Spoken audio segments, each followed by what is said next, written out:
For several years now, I've had the privilege to read scripture at our Christmas Eve service. The selection I traditionally read is from Luke 2, 1 through 7. Verse 7 reads, "And she gave birth to her firstborn son, and wrapped him in swaddling clothes, and laid him in a manger, because there were no place for them in the inn." That night, for Jesus, Joseph, and Mary, it was not one of comfort or glory. It was a night of humble beginnings. The beginning of the greatest story of grace and love to ever be told.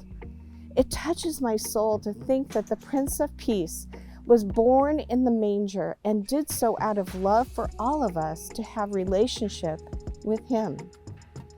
I find the reflection on such verses so meaningful.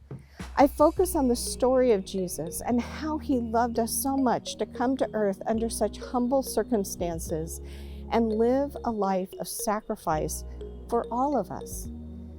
When I was a kid, the celebration of Christmas was much different, as my dad had little to do with the holiday and my mom tried to decorate, but he couldn't wait until all of it was taken away and put away as soon as possible. The spiritual aspect of Christmas was not celebrated, except for when I could make it to church on my own.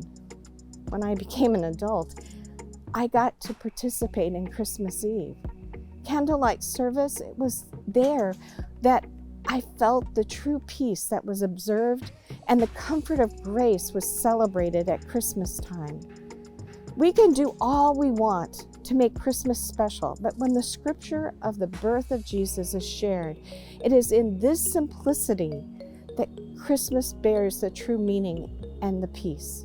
It is hearing the scripture shared that I recognize the power and peace of God.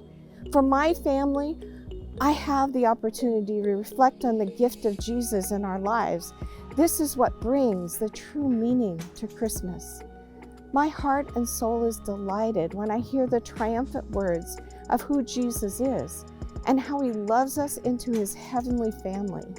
Isaiah 9:6, "For to us a child is born, to us a son is given, and the government shall be upon his shoulder, and his name shall be called Wonderful Counselor, Mighty God, Everlasting Father, Prince of Peace."